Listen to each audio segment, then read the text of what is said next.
असफल भी सफल हो जाता है, निर्बल भी सबल हो जाता है।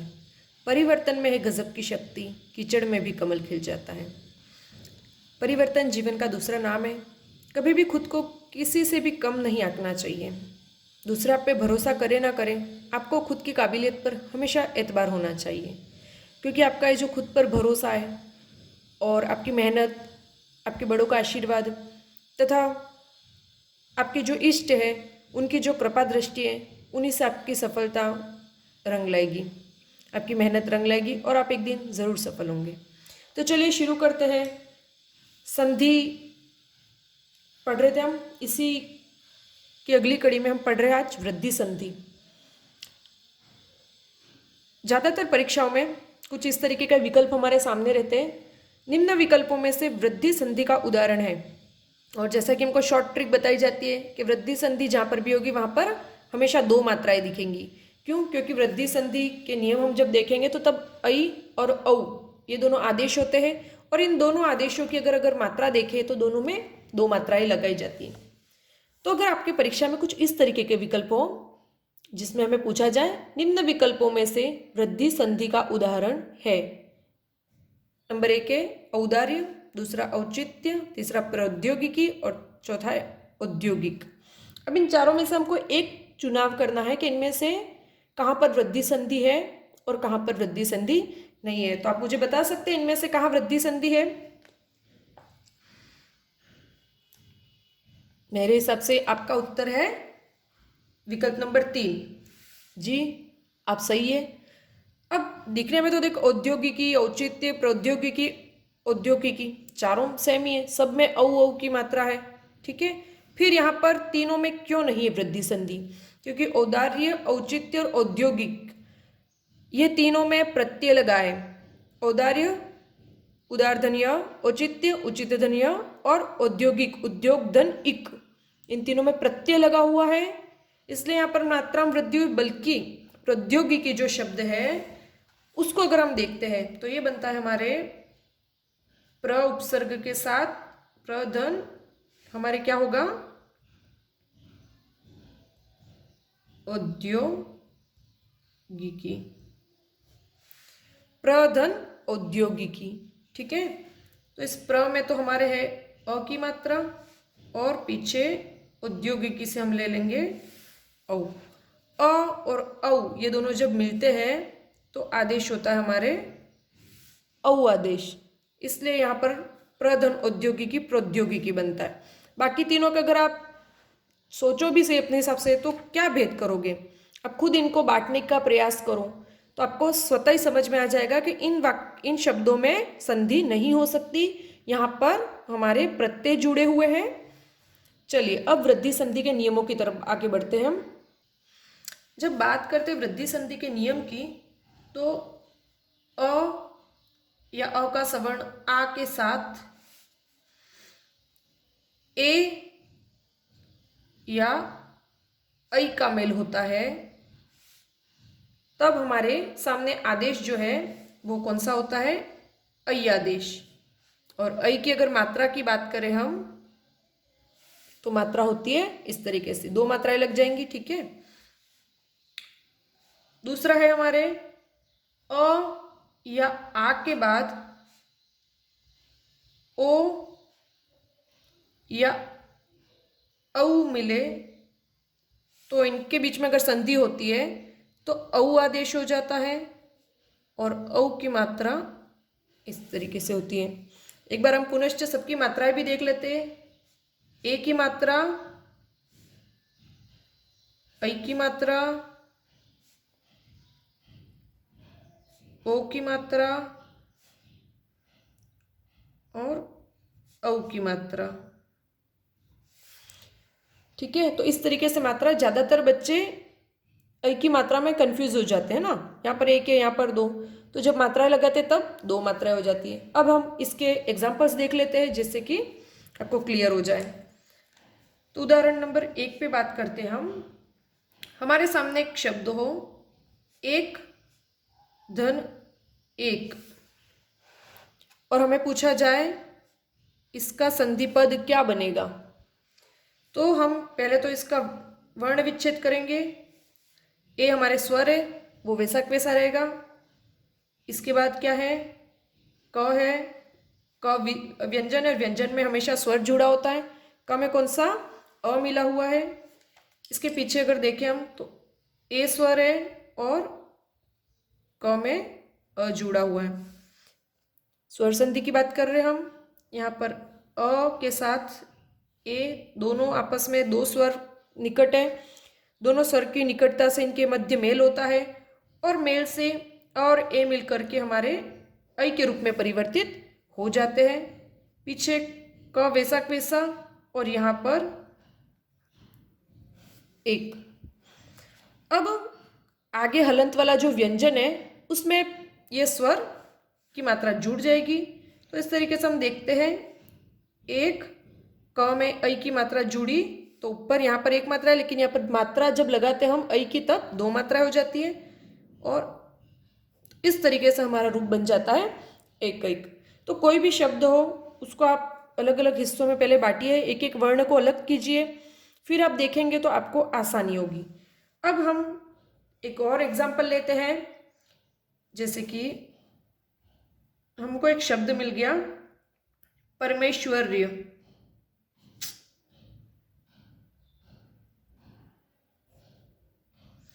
ठीक है, हमारे सामने एक शब्द है परमेश्वर्य और इसके हमें दो संधि विच्छेद करना हमको नहीं पता है कि यहाँ पर क्या होगा और यहाँ पर क्या होगा। सबसे पहले अगर हम इस शब्द को देखो परमेश्वर्य, तो जैसा कि हर कोई शॉर्ट ट्रिक बोलता है, भाई दो मात्राएं दिख रही है हमको, किस पे, मतलब यहाँ से ये दो हिस्सों में बटेगा। तो हम जब नियम की बात करते हैं तो पर म आगे अ या आ की होगी, परमा तो बन नहीं सकता। शुद्ध जो सार्थक शब्द है वो है परम और पीछे हमारे क्या होना चाहिए, या तो अ के बाद ऐ की मात्रा कब बनती है, यहाँ पर ऐ है हमारे पास, ठीक है, लेकिन ये ऐ मिलता कब है, जब आगे अ या आ होगा और पीछे ए या ऐ होगा, तभी हमको ये ऐ मिलेगा। तो हमारे पास यहाँ पर ऐ है और हमको अ या आ या ए या ऐ में से छाटने हैं। तो यहाँ पे परम धन पीछे क्या आएगा, ऐश्वर्य या ऐश्वर्य। तो देखो असल शब्द होता है ऐश्वर्य, परम धन ऐश्वर्य। तो ये शब्द बन गया परमेश्वर्य। यहाँ से अ और यहाँ पर हमारे ऐ की मात्रा, ठीक है। तो इस तरीके से ये शब्द बन गया। कभी आपको संधि पद होगा तो उससे संधि विच्छेद करना होगा, कभी संधि विच्छेद होगा तो कभी संधि पद। अब कुछ ओ के उदाहरण भी हम देख लेते हैं साथ साथ में। हमको वन धन, There's no internet connection at the moment. इनका संधि पद क्या होगा अगर परीक्षा में पूछा जाए तो वन न में से हमने निकाला अ, पीछे औषध का औषध वैसे वैसे रहने देंगे, इन दोनों का रूप और औ मिल करके औ बन जाएंगे। आगे वन धन औ धन शद, औ जुड़ जाएगा न में औ की मात्रा तो वनौ शद। तो हमको वन धन औषध का रूप मिल गया वनौषध। गंगौघ, गंगौध, ठीक है। हमें अब इसमें क्या दोनों संधि पद होंगे हमको नहीं पता।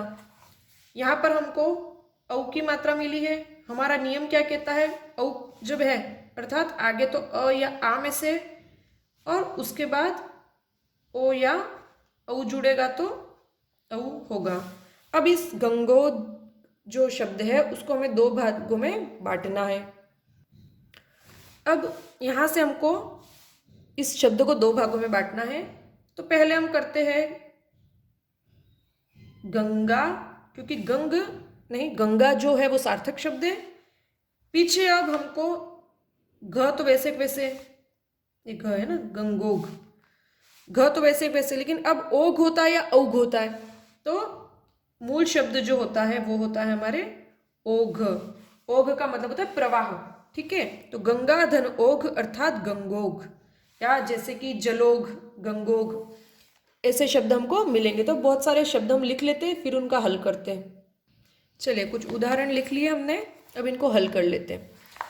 वनौषध, वनौषध जो शब्द है हमारे, इसको दो भागों में हमें बांटना है। दोनों शब्द सार्थक होने चाहिए। तो इसका क्या होगा, वन धन औषध, है ना।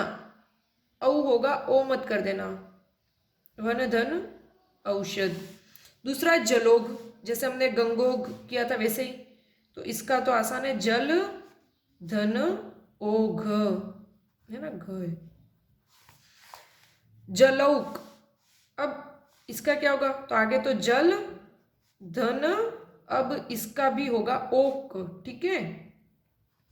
जल धन ओघ और जल धन ओक, ये दोनों।